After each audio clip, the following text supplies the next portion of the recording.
Nosso preletor da noite, pastor Gabriel Batista.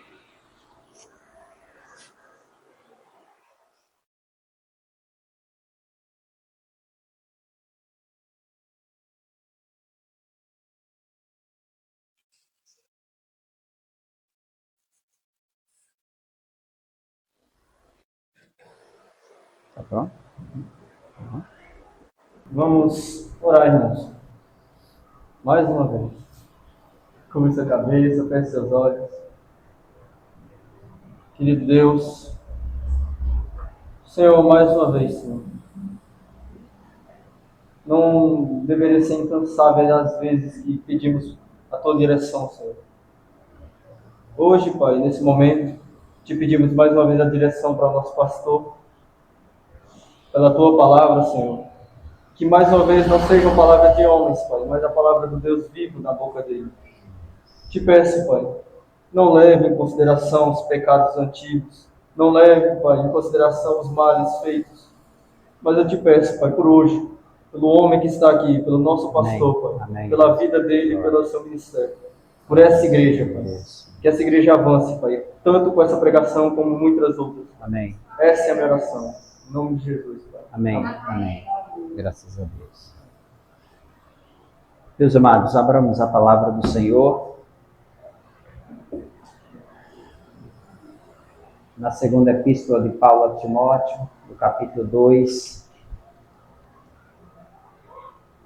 verso de 1 a 7. 2 Timóteo 2, de 1 a 7.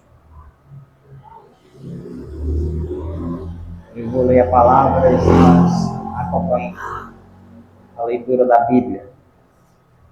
Quem não tem, não pode acompanhar, pode escutar a palavra de Deus. 2 Timóteo 2, de 1 a 7. Diz assim a palavra: Tu, pois, filho meu, fortifica-te na graça que está em Cristo Jesus, e o que de minha parte ouviste através de muitas testemunhas, isso mesmo transmite a homens fiéis e também idôneos para instruir a outros. Participa dos meus sofrimentos como bom soldado de Cristo Jesus. Nenhum soldado em serviço se envolve em negócios desta vida, porque o seu objetivo é satisfazer aquele que o arregimentou. Igualmente, o atleta não é coroado se não lutar segundo as normas. O lavrador que trabalha deve ser o primeiro a participar dos seus frutos, ou dos frutos. Pondera o que acabo de dizer, porque o Senhor te dará compreensão em todas as coisas. Amém? Meus irmãos, nós vivemos dias em que nós observamos várias pessoas apontando o caminho fácil para se chegar no reino de Deus. A glória para muitos é muito fácil adquirir. Isso nós não temos dúvidas que existem aqueles que acreditam que a entrada no reino de Deus é a rota fácil. Contudo, irmãos, há um grande equívoco quando se pensa assim. Há um grande engano. Nós não vemos na pessoa de Cristo ele pregando e vivendo com facilidade para espalhar as verdades do reino do Pai, bem como para se entrar nesse reino. Jesus Cristo nunca ensinou facilidade em relação a isso. Nem os apóstolos, muito menos os pais da igreja, os pré e os reformadores, nem os avivalistas, nem os pregadores atuais que são fiéis à palavra de Deus. Nenhum deles tem pregado que servir a Deus, entrar no reino de Deus, é uma rota fácil, é um caminho fácil. Muito pelo contrário, nós não aprendemos pelas Escrituras que é assim. Para Deus, irmãos, a honra, a glória ela nunca vem antes das lutas e dos sacrifícios. Nunca. O cristianismo, irmãos, é o cristianismo que nos ensina que para viver nós temos que primeiro morrer. Morrer para o mundo. Morrer para os nossos desejos da carne. Morrer para todo o sistema que está querendo nos seduzir, que é contrário à vontade de Deus. Nós temos que entender como filhos de Deus, de que de fato o que Jesus ensina e o que nós descobrimos no Evangelho é que de fato servir a Deus não é fácil, nunca foi. E que a entrada no reino de Deus requer nós entendermos que há um sacrifício único que foi feito pelo perfeito, que é Jesus Cristo.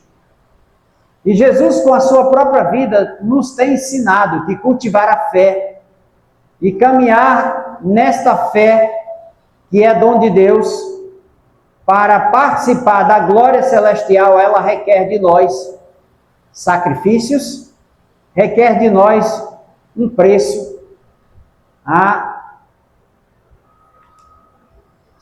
se cumprir. Isso nós aprendemos pela Bíblia.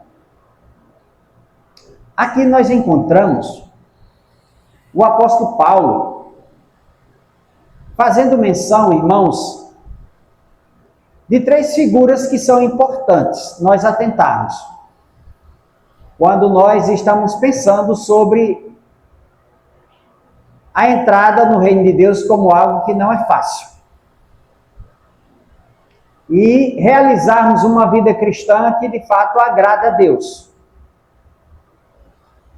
Nós nos deparamos aqui com Paulo falando ao seu filho na fé, Timóteo, primeiro dando uma palavra de exortação, por que não dizer? Paulo diz a Timóteo: filho meu, fortifica-te na graça que está em Cristo Jesus. E o que da minha parte você ouviu, através de muitas testemunhas, você transmite a outros homens, homens idôneos. O que Paulo pregou, irmãos, foi que de fato a rota para a chegada no reino de Deus passa pelo sofrimento de Cristo. E Paulo foi fiel na pregação dessa mensagem. E é esta mensagem que Paulo exorta o seu filho na fé, Timóteo, a pregar sempre. A chegada no reino de Deus requer sacrifício, requer pagar um preço alto. Por isso, irmãos, que ele faz essa recomendação ao seu filho na fé, Timóteo. Ensina isso, fala disso a homens idôneos, homens que de fato entendam isso e preguem isso. E no verso 3, irmãos, é essencial aqui, é chave esse texto. Paulo diz: participa dos meus sofrimentos como bom soldado de Cristo Jesus. E aqui nós observamos, irmãos, que Paulo ele vai falar de 3 figuras que deve servir de fato e serve de exemplo motivador para o seu filho na fé, o jovem pastor Timóteo, também para a sua igreja, que haveria de ler esta recomendação de Paulo a Timóteo, que serviria de exemplo para a igreja de Cristo por séculos adentro. E aqui Paulo faz, irmãos, a apresentação de 3 figuras, mostrando que essas 3 figuras aqui, elas transmitem ensinos diferentes e que são por demais importantes quando nós vamos falar sobre o sacrifício que a vida cristã requer para cumprir a missão dada por Deus a cada um de nós.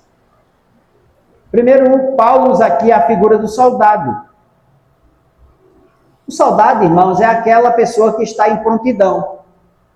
É uma pessoa que foi preparada, foi treinada tem uma vida de disciplina,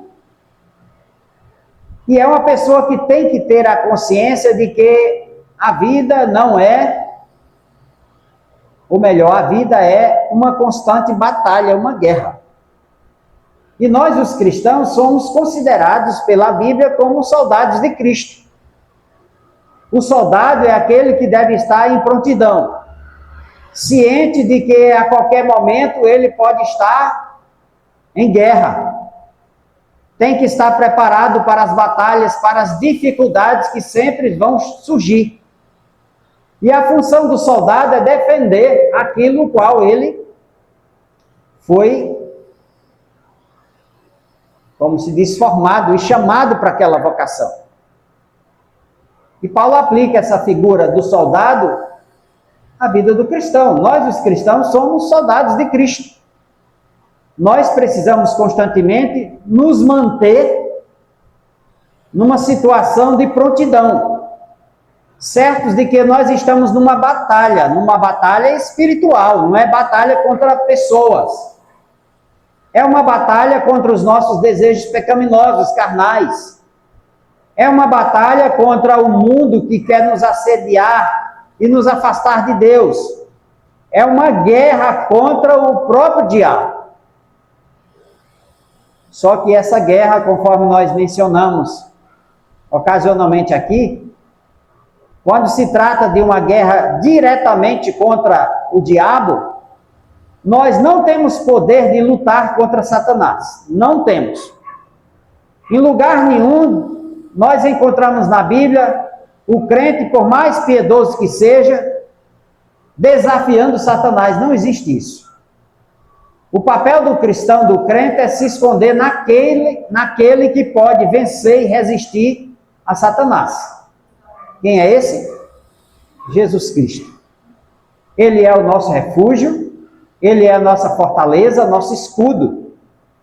Então, quando nós pensamos em enfrentar esse ser maligno, príncipe das trevas, só há um que pode enfrentar por nós, é Jesus Cristo.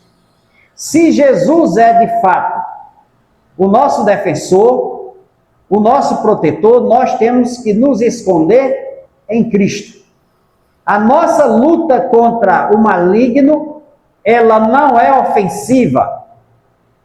Nós não temos que nos munir e atacar o diabo. Não, nós temos que nos esconder em Cristo. Porque Cristo é aquele que tem o poder de enfrentar Satanás, vencê-lo, humilhá-lo e dar vitória aos seus soldados. Porque Cristo é o nosso comandante.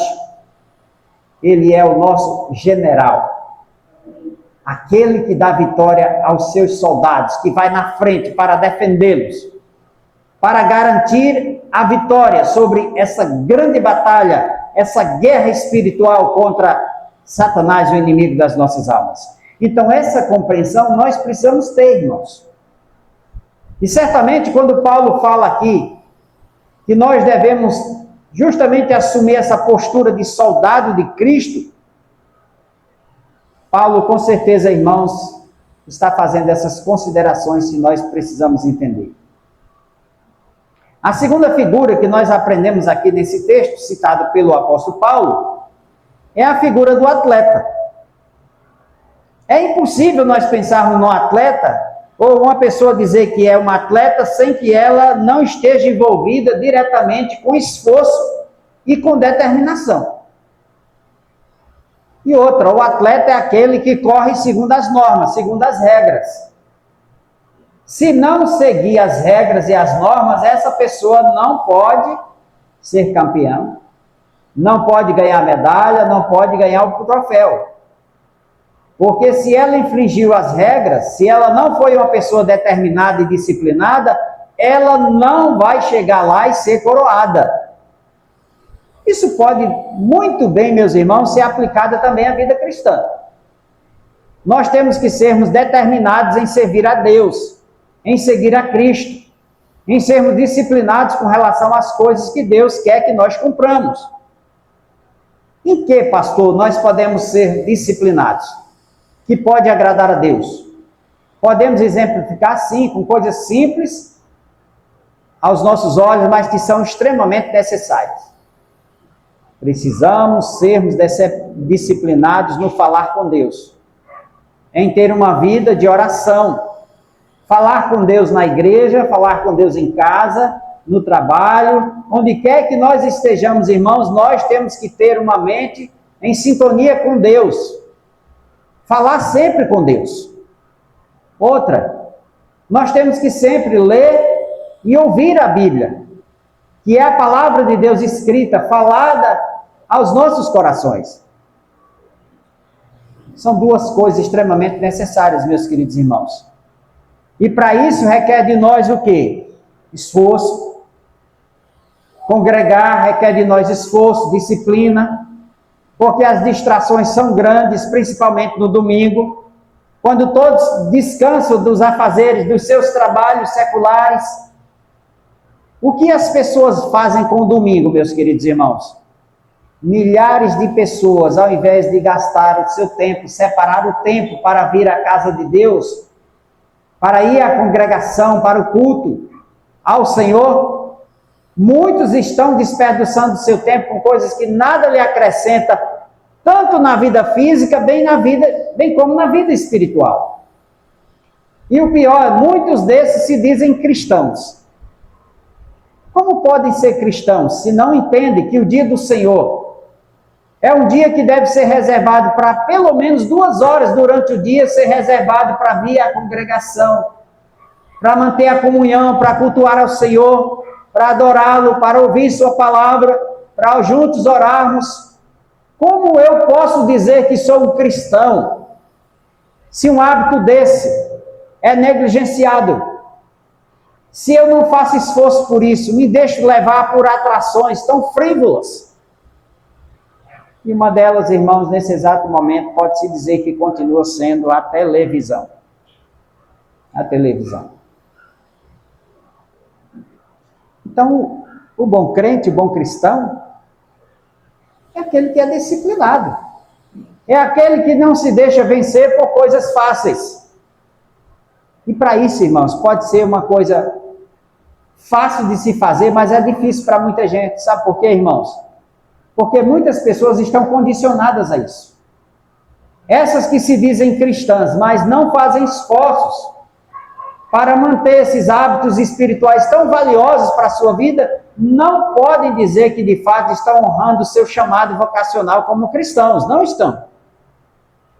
Isso inclui a mim e a você. Se nós não vigiarmos, com certeza estaremos pecando nesse sentido.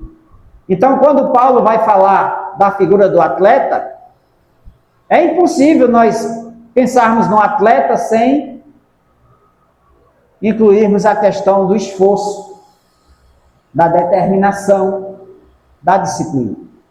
E a vida cristã, irmãos, requer isso. Vir para a igreja, ler a Bíblia, orar, estar na comunhão dos santos e constitui ao mesmo tempo também uma batalha. E muitos estão se deixando vencer por essa questão. Depois o apóstolo Paulo vai apresentar aqui, meus irmãos, a figura do agricultor, nesse texto. Quando pensamos no agricultor, devemos lembrar de uma coisa. O agricultor é aquele que trabalha sob toda condição. O agricultor é aquele que trabalha de inverno a verão, de janeiro a dezembro. Muitos de vocês trabalham aqui em fazendas. Vocês só descansam no período de férias, que é um direito trabalhista. Vocês trabalham todos os meses do ano. E vocês trabalham com uma esperança no coração.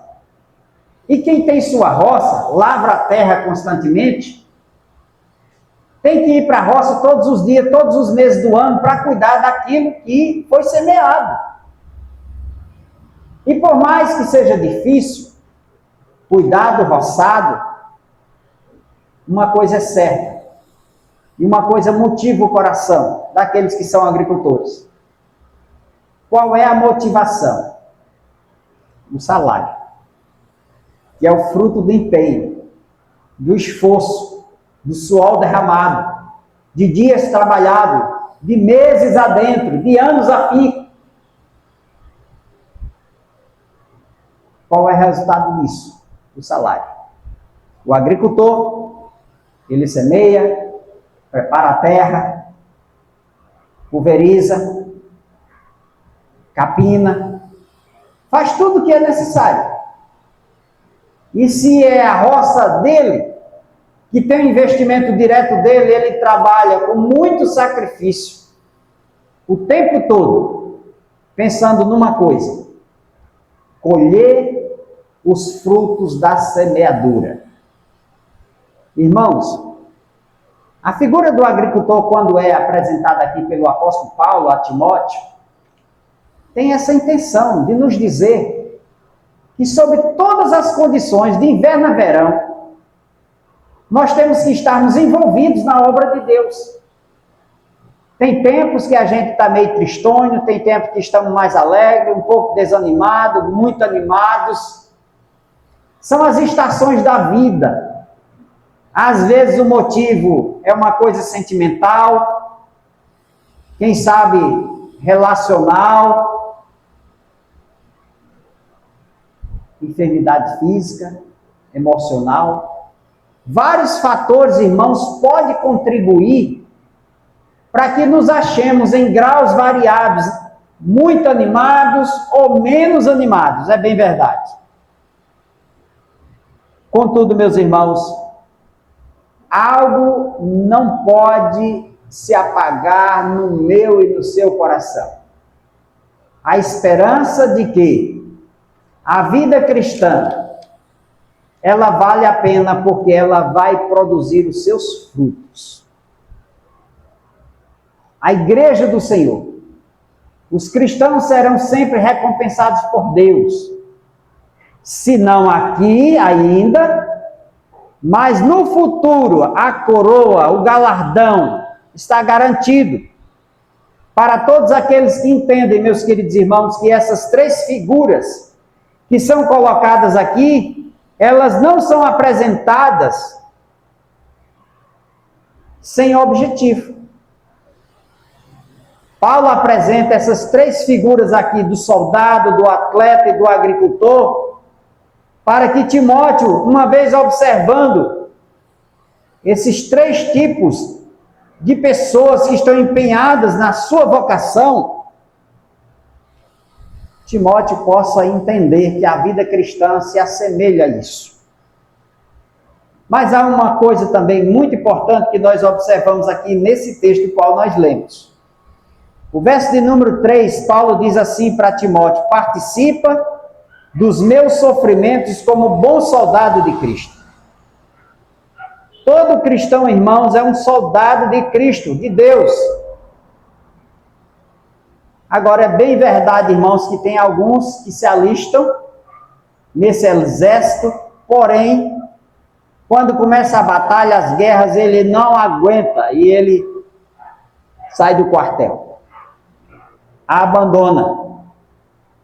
Justamente porque ele é um soldado nominal. Ele não é um soldado autêntico, que entende que a vida cristã é uma guerra, é uma batalha. Nós temos um general, um comandante que garante a nossa vitória, que é Jesus Cristo. Falta nos enxergar isso, meus queridos irmãos. Nós, os cristãos, estamos em guerra. Conforme falei, não é contra o ser humano, as pessoas em si, mas a nossa guerra, a nossa batalha é espiritual. Ela não é política, ela não é contra pessoas, mas contra a carne, o mundo e o diabo. Deus, irmãos, não nos tirou do Egito para que nós estejamos com saudade da vida anterior. Deus nos tirou do Egito com braço forte para atravessarmos os desertos da vida, certos de que depois desses desertos, a terra prometida está garantida para nós. Isso deve ser bastante animador para nós. E o que nós não devemos esquecer, irmãos, com relação a isso que nos é apresentado aqui pelo apóstolo Paulo? Porque ele diz para o seu filho na fé, Timóteo, e deve ser também lembrado por nós: participa dos meus sofrimentos como bom soldado de Cristo. Participar dos sofrimentos, dos sacrifícios que a vida cristã requer. É um dever nosso. Eu e você não devemos fugir. Não devemos querer uma vida cristã fácil. O evangelho de facilidade não é o evangelho autêntico. O evangelho sem cruz não é o evangelho verdadeiro. Cruz, irmãos, representa dificuldade, sofrimento. Se possível for, nós temos que estar dispostos a morrer pela nossa fé. Não matar por ela, mas morrer por essa fé. O servo fiel de Deus, é bem verdade que ele não vive à procura de sofrimentos, de dificuldades. Não, meus irmãos. Mas nós temos que entender que a vida cristã é uma vida de sofrimentos, de lutas, de batalhas. E que nem sempre tudo vai dar certo, conforme nós sempre planejamos. Isso não quer dizer, irmãos, que a gente está fazendo defesa de que a vida cristã vai ser só sofrimento. Não. Até porque o nosso Deus, ele não é um Deus que se alegra com o sofrimento do seu povo, dos seus filhos. Deus não é sádico, como alguém disse. O que é uma pessoa sádica? É uma pessoa que fica rindo enquanto o outro está sentindo dor. Se alegra com a dor, com o fracasso, com o sofrimento do outro. Não. Não é esse o significado. O cristão não é aquele que joga sal na ferida aberta para ver sofrimento, aumentar a dor do outro. Não, meus irmãos, esse não é o sentido. O sentido é de que a gente deve compreender que as dificuldades existem, vão existir. Mas em meio às dificuldades e os sofrimentos, nós temos um Deus que está atento aos nossos sofrimentos, aos nossos sacrifícios. Mas uma coisa é certa quando a gente vai pensar sobre os sofrimentos. Uma vez que Paulo disse para Timóteo: sofre comigo. A missão, o trabalho ministerial, soma comigo. Há um sofrimento, irmãos, que nós devemos nos alegrar. Quando eu e você sofremos por sermos cristãos, por obedecer aos ensinos de Cristo, nós não devemos ficarmos tristes porque estamos sendo perseguidos no trabalho, na empresa, na escola, na faculdade. Ah, por eu ser um cristão, eu estou sendo perseguido. Aí a pessoa fica triste, desanimada, achando que a vida cristã não vale a pena. Não, meus irmãos. E Jesus fala a respeito disso. Mateus 5, versos 11 e 12, Jesus Cristo diz assim: bem-aventurado são vocês quando por minha causa vos insultarem e os perseguirem e mentindo disserem todo mal contra vocês. Bem-aventurados. Irmãos, sofrer por conta da nossa fidelidade a Deus produz diante dos olhos de Deus felicidade para nós. Nós somos diante de Deus bem-aventurados, porque nós estamos sofrendo por querermos as coisas certas, por temermos a Deus. A gente não aceita propina, não aceita fazer conchavo errado, alimentando imoralidade, coisa que prejudica a honra a Deus em primeiro lugar. Então, se nós nos portarmos assim, nós estamos, aos olhos de Cristo, sendo bem-aventurados. Pois Jesus Cristo diz aqui: bem-aventurados sois vós quando vos insultarem A palavra insultarem aqui, irmãos, tem um sentido. Preste atenção. Quando vocês forem provocados para que vocês percam o domínio próprio. Insultado. Uma pessoa insultada, irmãos, é uma pessoa que é provocada para sair de si, para perder o controle. Então, quando Jesus Cristo diz aqui, bem-aventurados vós, quando fores insultados por minha causa,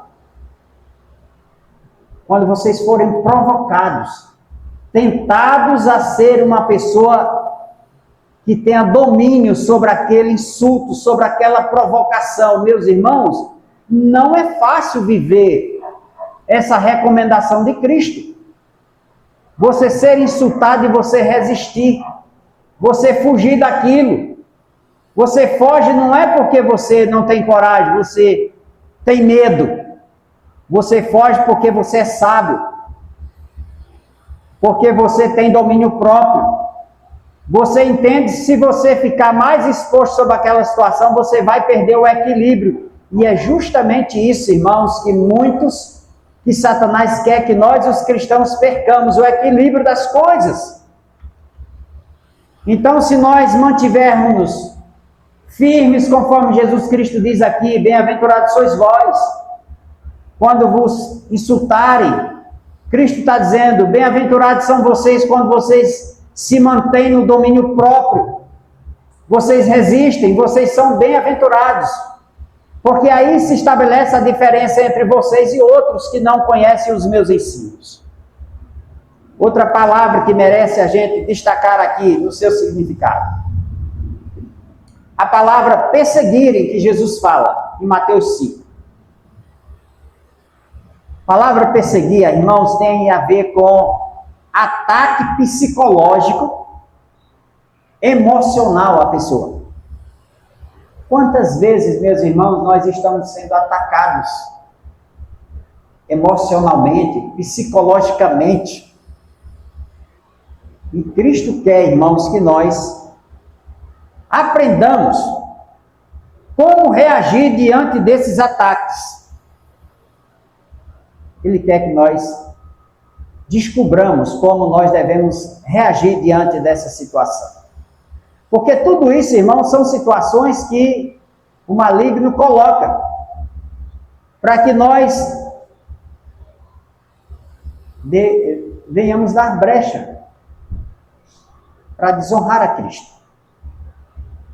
E a última, a Bíblia nos diz aqui para nós, irmãos. Bem-aventurados sois vós, quando vos insultarem, perseguirem, mentindo, disserem todo mal contra vocês. Todo mal aqui, irmãos, a gente pode entender também como acusações. Quem já passou acusações na vida, né? Mesmo sendo cristão, mesmo sendo crente, mesmo sendo uma pessoa que lê a Bíblia, que escuta a Bíblia, que ora, que vem à congregação, que vai à igreja. Quem foi nesta vida, irmãos, que está livre de passar acusações? Ninguém. Ninguém. Mas eu digo, tantos insultos, as provocações, as perseguições psicológicas, emocionais, quem sabe financeiras, mentiras que são levantadas contra os cristãos, diversas acusações. Se tudo isso que nós viermos passar, conforme Cristo menciona aqui, se tudo isso for por conta da nossa fidelidade a Deus, a Jesus Cristo, nós devemos nos alegrar, irmãos. Porque é isso que Jesus Cristo diz em Mateus 5,12. Alegrem-se e exultem, porque é grande a sua recompensa nos céus.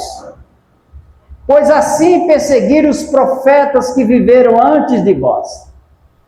Meus irmãos, muitas vezes nós não queremos passar nem um grau do que passaram os nossos irmãos no passado. A gente se esperneia logo quando alguém nos acusa de algo. Quando nós somos insultados, perseguidos. quando mentem sobre nós, sobre o nosso caráter, a nossa honra, a gente fica... Não, irmãos, a gente precisa fazer o quê? Sabe o quê? Se a gente tem paz com Deus, paz de consciência, a gente deve rir, se alegrar. Por que a gente deve se alegrar? Porque nós estamos passando essa situação, sabe por quê? Por conta da nossa fidelidade a Deus. E Jesus Cristo está dizendo aqui que nós devemos nos alegrar, não é nos entristecermos. Se você é fiel a Deus, se você sabe que não deve, aquilo não é certo, mantenha-se firme, alegre, fazendo as coisas que você costuma fazer. O que Deus não quer, irmãos, é que a gente viva uma tristeza que não agrade a Deus. Aquele falso arrependimento. Como um irmão chegou para mim e disse assim: pastor, depois que eu me tornei crente, a coisa ficou mais difícil para mim. Ele era pedreiro. Ele disse: pastor, depois que houve meu batismo na igreja, eu quase não acho mais serviço para trabalhar como pedreiro. Os colegas ficaram dizendo assim para mim: rapaz, essa vida de crente deu azar para tu. Sai dessa vida, rapaz. Já pensou, irmãos? Satanás usou os amigos dele para dizer isso. Sai dessa, rapaz, esse negócio de crente, olha aí, tu se tornou crente, as coisas ficou mais difíceis para tu. Tu lembra que tu, antes de ser crente, tu se batizar, não faltava emprego para ti? Esse irmão chegou para mim na congregação, veio com essa conversa, eu tive um gabinete com ele, eu disse: meu irmão, deixa eu dizer uma coisa para o senhor. Isso é fuxico de Satanás. Primeiro, porque o Evangelho não nos ensina que as coisas são fáceis. Segundo, pode ser que o irmão esteja passando uma prova em relação a isso, meu irmão. Porque o Senhor conheceu o Evangelho, o Senhor era um homem que não enxergava espiritualmente.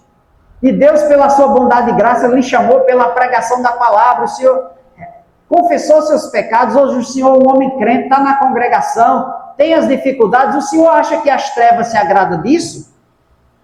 O Senhor acha que os amigos estão contentes porque perderam um amigo do copo, um amigo das mulheradas? Vocês acham que eles estão contentes porque o irmão tinha essa vida?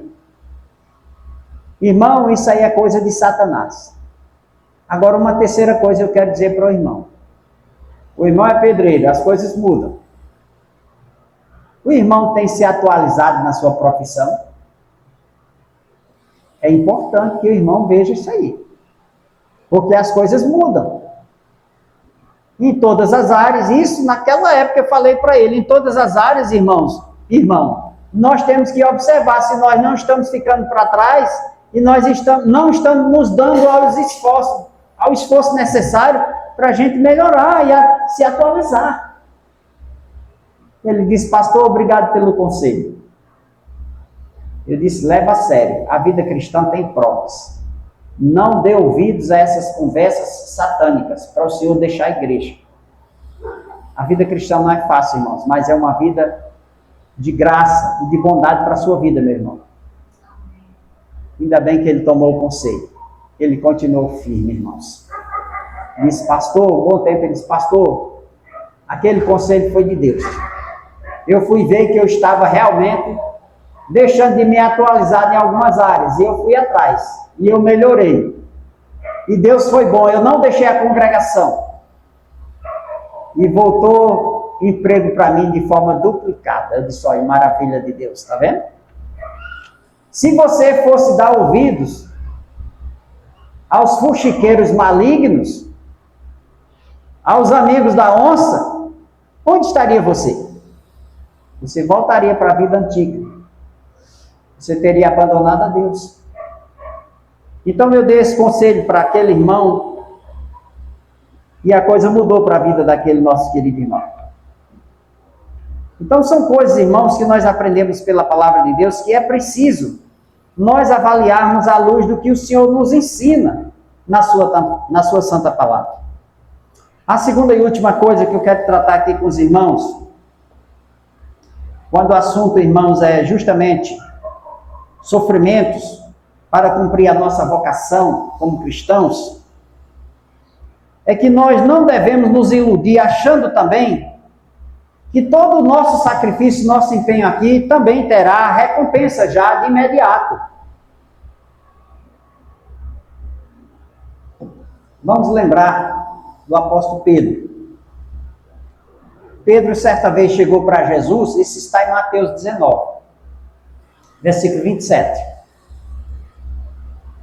Pedro chegou para Jesus e disse assim: Senhor, eis que nós deixamos tudo e seguimos o Senhor. O que será, pois, de nós? É como se Pedro estivesse dizendo assim: Senhor, eu deixei tudo, deixei minhas redes, deixei de ser pescador, e agora eu vou ser teu discípulo, e agora eu vou comer, como é que eu vou viver a vida? Meus irmãos, quando Deus nos chama para uma missão específica, Ele é fiel. Ele não deixa eu e você passar necessidade. Podemos passar provações, dificuldades? Podemos. Mas Deus é fiel quando nos chama para o serviço cristão. E se for de forma bem específica, para ser um missionário, uma missionária, Deus que vocacionou é aquele que providencia o nosso sustento. Eu, irmãos, tenho uma somatória de experiências nessa área. Vou contar alguma rapidinho, eu gosto de contar muita ilustração, né? Eu lembro de uma. Quando eu estava para terminar o seminário, faltava 6 meses para eu terminar o seminário. O presbitério que me deu sustentação naquela época começou a atrasar, porque as finanças do presbitério estavam lá embaixo. E nos foi avisado que alguns seminaristas teriam que atrasar o curso, porque o presbitério naquela época não estava podendo pagar o seminário. E aí eu fui um dos que estava prestes a voltar, suspender os meus estudos. E estava atrasado as mensalidades. Um dia eu fui no Bradesco, uma conta que eu tinha como seminarista lá no Recife. Puxei o extrato lá, não tinha nada. E essa conta eu tinha para receber ofertas de amigos, parentes, gente de igreja, mandar uma oferta para o seminarista. Naquele tempo, irmãos, eu puxava lá, não tinha nada, nada. Mas um certo dia, quando eu voltava do banco, 6 horas da tarde, eu fui entrando no seminário, o telefone tocou na portaria e a secretária disse assim: João Batista, da Bahia, telefone para você. Quando eu cheguei lá, irmãos, que atendi a ligação, era uma voz bem forte, disse assim: João Batista, eu estava ontem orando, de madrugada, e Deus falou para mim que você está passando uma grande dificuldade financeira. E eu tenho a sua conta e depositei algo para você. Se você não quiser, depois você me devolva. E eu disse: quem está falando? Ele disse: depois você vai saber. Bateu o telefone. Veja só, irmãos. Eu fiquei pensando assim: será que isso é verdade? Eu acabei de vir do banco, não tinha nada. Mas eu não queria voltar para o banco, já estava escurecendo, passava num trecho perigoso, eu digo: eu não vou não. Amanhã eu vou lá. Mas eu fiquei duvidando se aquilo era verdade. Quando foi no outro dia, abri o banco, 10 horas, eu fui lá. Quando eu cheguei lá, eu puxei o extrato, eu quase caí de costa. Isso não é possível. Ninguém mandou oferta desse valor para alguém. Fui lá no caixa, eu disse, peguei a fila, eu disse: olha, esse dinheiro aqui, perguntei a moça do caixa. Na sua conta. Você é João Batista? Sou. É o dinheiro, não é empréstimo não. É o dinheiro, está na sua conta. Meus irmãos, eu fiquei tremendo com o valor. Na época, era o equivalente a 10 salários mínimos. Deu para eu pagar o seminário todinho. E de tabela, como era o último ano, deu para eu comprar minha geladeira e meu fogão para casar com essa mulher aí. Ela estava lá em Macapá. E ela disse, como é que a gente vai casar? Não temos nem um fogão, nem nada. Aí no outro dia eu liguei para ela, já ganhamos o fogão e a geladeira, contei a história para ela. O que é isso, irmão? Providência de Deus. Se Deus me mandou para o seminário para eu me preparar, Ele era aquele que ia me manter e me manteve, irmãos, até o final. Isso é providência, isso é o que? Milagre de Deus. Isso é o cuidado de Deus, entre muitos. Você também deve ter sua experiência com Deus. Por que eu conto isso? Como ilustração, não é para substituir a palavra, a pregação, mas para mostrar que a providência de Deus, ela é presente. O Deus que nos chama é aquele que providencia a nossa sustentação, irmãos. Muitas vezes não acreditamos. E às vezes um contato há muito tempo atrás foi providência de Deus para que no futuro aquele contato viesse lhe abençoar. Foi o meu caso. Há 3 anos atrás, eu tinha estado com aquela pessoa e nem me lembrava. E na despedida ela disse, me dê sua conta, eu dei a conta. Essa pessoa me abençoou, está na glória hoje, irmãos. Está vendo? Então, para eu e você entendermos que certos contatos hoje, que você nem se lembra, é uma providência de Deus para lhe ajudar lá no futuro. Foi o meu caso. Digo isso, irmão, sabe por quê? Para a gente redobrar a nossa confiança quando Deus nos chama. Por mais que passemos dificuldade e sacrifício nessa vida, o Deus o qual nós servimos é um Deus de providência, é o Deus que cuida de cada um de nós, meus queridos irmãos. Então eu quero caminhar para finalizar a nossa pregação essa noite, dizendo assim, que por mais que nós alimentemos expectativas de um retorno de imediato, no meio dos sofrimentos da vida, pode ser que de imediato Deus nos socorra, mas pode ser que não. Isso nos leva a compreender o verdadeiro Evangelho de Cristo Jesus para as nossas vidas. Por isso que Paulo diz, participa comigo dos meus sofrimentos. E eu quero encerrar a nossa mensagem essa noite dizendo o seguinte, quando o assunto é sofrimento, Deus quer que nós não soframos como sendo resultado da nossa desobediência a Deus. Porque tem muitos sofrimentos que nós passamos que são resultados da minha e da sua desobediência. Não é porque nós estamos sendo fiéis a Deus, mas é porque nós fizemos coisas que não deveríamos fazer, nós não consultamos a Deus, nós não oramos em cima daquilo, nós não lemos a Bíblia. E aí nós achamos que deveria ser assim e a gente dá, como diz os mineiros, dá com burro na água.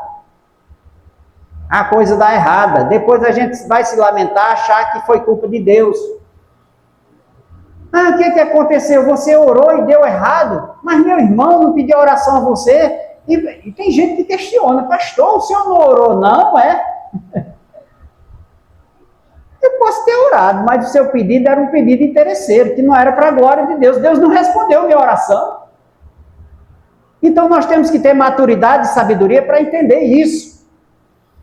Porque muitas vezes os nossos sofrimentos, eles estão carregados de atitudes nossas que desagradam a Deus. E a gente tem que ter maturidade, irmãos, para compreender essa questão. Então, para finalizar, nós precisamos vigiar para nós não estarmos atraindo sofrimentos para nós como resultado da nossa desobediência a Deus. Lembra da história do profeta Jonas?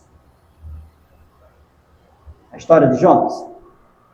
Deus comissionou Jonas para ir ser missionário aonde? Em Nínive. Mas Jonas não quis ir para lá, ele quis ir para onde? Para Tarsis. A cidade que era o encanto dos olhos, uma grande cidade portuária, comercial, que oferecia conforto. Mas Deus disse, não, eu quero que você vá para Nínive, a terra dos seus inimigos. Meus irmãos, ninguém quer situação desconfortável na vida. Por escolha própria, a gente escolhe o que dá conforto para nós, o que é melhor para nós. Entra uma igreja que prega a palavra e aquela que tem lá na frente, pare de sofrer, e eu estou sofrendo, qual é a igreja que eu vou? Hein? Seja sincero. Aqui diz assim, olha, eu vou tirar suas dores, seu sofrimento, vem para cá, então eu vou entrar, estou sofrendo, tá? Pare de sofrer, eu quero parar de sofrer. A nossa igreja nem placa tem ainda. Mas vamos fazer um comparativo entre a igreja que prega o evangelho realmente e a igreja que prega cura e alívios temporários. Qual é que lota mais com facilidade? Aquela que oferece alívio para os sofrimentos temporários das pessoas. Só que esse não é o verdadeiro evangelho. O verdadeiro evangelho, irmãos, ele não vem nos garantir alívios materiais, conforme nos diz Dr. Martin Lloyd Jones. O verdadeiro evangelho veio trazer a nossa reconciliação com Deus. E a nossa reconciliação com Deus, irmãos, ela é fundamental, ela é muito mais importante do que ganhar dinheiro à vontade, do que ter carro do ano, do que ter boa casa, do que ter as coisas da bem nessa vida. A minha reconciliação com Deus, ter Deus como a minha providência, acima de tudo, é melhor do que as riquezas desse mundo. Porque Deus é a fonte da providência. Quando uma porta se fecha aqui, Deus abre outra ali. Teve uma irmã que disse aqui, pastor, quanto mais faz maldade com o senhor, mais as coisas boas acontecem com o senhor. Fizeram uma maldade com o senhor está no ar de sua casa própria, casa nova, bonita, boa. Fizeram a maldade com o senhor está com um carro novo. Não, que não vem a terceira maldade. Mas achei interessante que a irmã me falou isso aí. Fiquei pensando, muito interessante essas coisas. Mas em muitas situações, Deus quer nos abençoar diante do sofrimento. Ele quis assim. Então a gente tem que entender as coisas, ter maturidade, entender que em tudo Deus está providenciando a nossa sustentação, simplesmente porque a bondade e a fidelidade dele sempre vai nos acompanhar. Então, meus irmãos, finalizando, vamos cuidar para que os sofrimentos, muitos deles que nos sobrevêm, não seja na realidade resultado da nossa desobediência a Deus, do nosso querer cumprir caprichos pessoais, vaidades, e Deus não está disponível para fazer isso. Ele vai fazer isso na minha e na sua vida, se nós estivermos prontos a glorificar o nome dele, e abençoar a obra dele, abençoar o nosso irmão, abençoar o vizinho, abençoar a minha família, abençoar meus amigos. Sabe por quê? Porque o cristão é assim. Tudo que ele recebe de Deus, ele devolve em fidelidade. Ele devolve honras a Deus. Ele é bênção para a sua congregação. Ele é bênção para a sua família. No seu trabalho. Não tem coisa melhor, irmãos, do que a gente conviver com um bom crente. Sabia disso? A Bíblia diz que os crentes são as pessoas mais notáveis da terra. E entre todos os homens, apesar do pecado, das falhas, que os crentes também não são perfeitos, mas entre uma pessoa que teme a Deus, um crente e um descrente, eu ainda acredito nos crentes.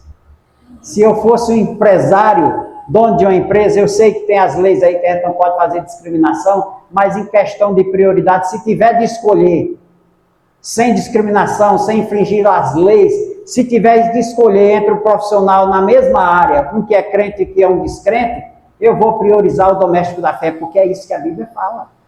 É isso que a Bíblia fala. Isso é compreender as coisas, irmãos, pela ótica de Deus. Então, que Deus aplique essa mensagem no meu e no seu coração e que entendamos que os sofrimentos que nos são imputados face o ministério cristão, irmãos. Eles nos fazem lembrar dessas coisas, que não venhamos sofrer por causa de desobediência a Deus, mas que se o sofrimento vier, seja pelo fato de nós sermos fiéis ao Senhor nosso Deus. Amém? Amém. Vamos orar.